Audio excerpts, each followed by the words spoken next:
Welcome back. तो friends, अभी का वीडियो है भारत का जलवा चीन को नेपाल से उखाड़ फेंका। अरे वाह, जबरदस्त हलचल। ये तो कमाल हो गया। PM Modi Nepal visit. Wow. Seti hydro power project. ओ, मुझे लग रहा है कि इंडिया कुछ उनके वहां पे कोई हाइड्रो पावर प्रोजेक्ट में जो है हेल्प कर रहा होगा। चलो देखते हैं, वीडियो शुरू करते हैं। वीडियो शुरू करने से पहले अगर आप चैनल पर नए हो और आपने अभी तक सब्सक्राइब नहीं किया है तो जल्दी से पहले सब्सक्राइब के बटन और बेल आइकन को क्लिक कर लो ताकि आपको हमारे सारे न्यू वीडियोस के नोटिफिकेशन मिल जाए जैसे हम अपलोड करें। अगर आपको वीडियो पसंद आता है प्लीज लाइक एंड शेयर। चलिए शुरू करते हैं। प्रधानमंत्री नरेंद्र मोदी जल्द ही नेपाल के दौरे पर जाने वाले हैं, लेकिन पीएम मोदी के नेपाल जाने से पहले ही कुछ ऐसा हो गया है जिसने चीन को हिलाकर रख दिया है। दरअसल नेपाल ने एक बड़े प्रोजेक्ट को चीन से छीनकर भारत को देने का फैसला कर लिया है। आपको बता दें कि भगवान बुद्ध की जयंती पर पीएम मोदी नेपाल में स्थित उनकी जन्मस्थली लुम्बिनी जाने वाले हैं। बताया जा रहा है कि पीएम मोदी की इसी यात्रा के दौरान नेपाल के प्रधानमंत्री एक बड़े हाइड्रो पावर प्रोजेक्ट को लेकर पीएम मोदी से बात कर सकते हैं। जानकारी दे दें कि यह एक ऐसा हाइड्रो पावर प्रोजेक्ट है जिसे नेपाल कई दशकों से किसी भी कीमत पर बनाना चाहता है, लेकिन उसे अभी तक सफलता नहीं मिल पाई है। यह प्रोजेक्ट नेपाल के लिए कितना अहम है, इसका अंदाजा आप इसी बात से लगा सकते हैं कि यह अकेला प्रोजेक्ट ही नेपाल की चरमराती अर्थव्यवस्था को सहारा दे सकता है। नेपाल इस हाइड्रो पावर प्रोजेक्ट को सेती नदी पर बनाना चाहता है, इसीलिए इस प्रोजेक्ट का नाम सेती हाइड्रो पावर प्रोजेक्ट कहा जा रहा है। आपको बता दें कि इस प्रोजेक्ट को लेकर नेपाल पहले चीन के साथ बातचीत कर रहा था। नेपाली मीडिया रिपोर्ट्स के मुताबिक साल 2012 और साल 2017 में इस हाइड्रो पावर प्रोजेक्ट को लेकर नेपाल ने चीनी कंपनियों के साथ समझौता किया था, लेकिन जानकारी के मुताबिक अब नेपाल के प्रधानमंत्री शेर बहादुर देउबा ने साफ कर दिया है कि सेती हाइड्रो पावर प्रोजेक्ट को लेकर अब नेपाल भारत से बातचीत करेगा। आपको बता दें कि अगर सेती हाइड्रो पावर प्रोजेक्ट बन जाता है तो यहां से 1250 मेगावाट बिजली पैदा की जा सकती है। नेपाल जैसे छोटे देश के लिए 1250 मेगावाट का यह प्रोजेक्ट बहुत ही बड़ा है।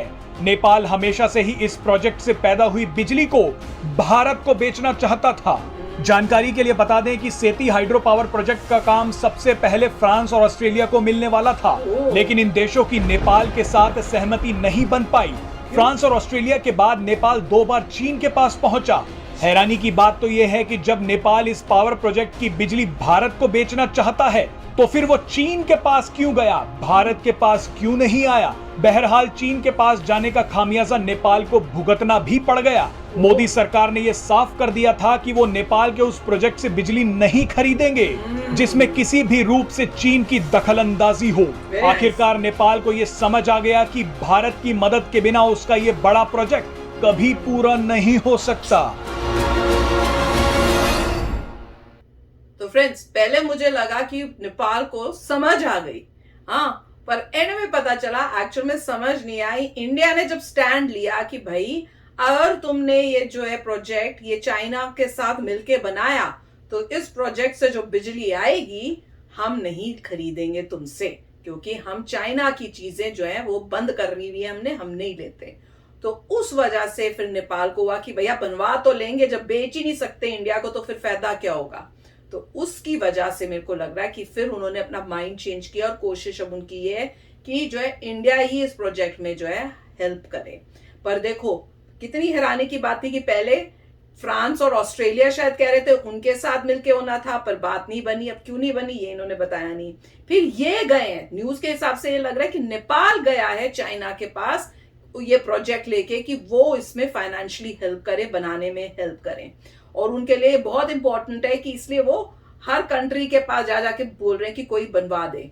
और इसमें मेरे को याद, हमने एक वीडियो भी किया था जिसमें वो नेपाल के बारे में था कि कनेक्शन की उनकी जो बिजली है उनको वो बनाते हैं, जब उनके पास ज्यादा होती है तो वो इंडिया को बेच देते हैं, और कुछ टाइम में जब होता है जब कि उनके पास नहीं होती बिजली तो फिर वो इंडिया से भी खरीदते हैं। तो ऐसा कुछ चल रहा है। तो हो सकता है उनको इससे जो है फिर बिजली खरीदनी नहीं पड़ेगी, बल्कि जब एक्स्ट्रा होगी तो वो सोच रहे हैं कि हम इंडिया को दे के जो है थोड़ा कमाई भी कर लेंगे। पर इकोनॉमिक कंडीशन उन्होंने क्लियर कर दिया कि बहुत ही खराब है नेपाल की भी, और वो उनका ये होप है कि इससे जो है कुछ उनको हेल्प मिलेगी। तो देखते हैं, पर इंडिया की मोदी जी जो है वो विजिट करने जा रहे हैं, और जा तो बहुत अच्छी चीज के ले रही हैं, बुद्धा जो है उनके लॉर्ड बुद्धा के लिए, पर इसमें साथ में वो हो सकता है कि नेपाल के जो है वो बात भी करें पीएम मोदी से इस प्रोजेक्ट के बारे में। तो देखते हैं। राइट, काफी अच्छा। देखिए पॉइंट ये है कि नेपाल अपने आप हाइड्रो इलेक्ट्रिक प्रोजेक्ट को कंप्लीट नहीं कर पा रहा। नहीं है इतना पैसा, उनके पास पैसा नहीं है या टेक्नोलॉजी नहीं है, कोई ना कोई ऐसी प्रॉब्लम आ रही है कि खुद वो नहीं कर पा रहा। इसलिए पहली बात तो ये आ गई, खुद नहीं कर पा रहा, अब बाहर ढूंढ रहे लोगों को कि कौन कर सकता है। उसका प्लान ये है कि अगर एक्सेस आई तो इंडिया को बेच देगा, मगर एक्सेस आई तो चाइना को नहीं बेच रहा, क्योंकि चाइना लेता नहीं होगा। चाइना कहेगा हमें नहीं चाहिए, वो तो बेचने में होता है, लेने में नहीं होता। वो सिर्फ एक्सपोर्टिंग में है। उनका बस एक ही काम है, लोगों को दे, पैसा कमाए, वो लेंगे किसी से कुछ नहीं, बोलेंगे हमारे पास सब कुछ है, रॉ मटेरियल ले लेंगे जिससे चीजें बना के बेच सकें। तो अल्टीमेटली यही होगा कि नेपाल को लगा होगा कि हम चाइना बना दे, वही पॉइंट है, तो इंडिया नहीं लेगा। उनको ये तो बात क्लियर आ गई कि इंडिया छोटा मोटा देश तो है नहीं। तो मेरे ख्याल से बहुत अच्छी बात है कि इंडिया को प्रोजेक्ट मिला है, इंडिया वहाँ कंप्लीट करेगा, और आप कह सकते हैं गुडविल के लिए कंप्लीट कर दिया है। एक्सेस मिलता है तो हमें दे दो, हमारे पास एक्सेस आता है तुम्हें दे देंगे यार, और ऐसे ट्रेड चलेगा।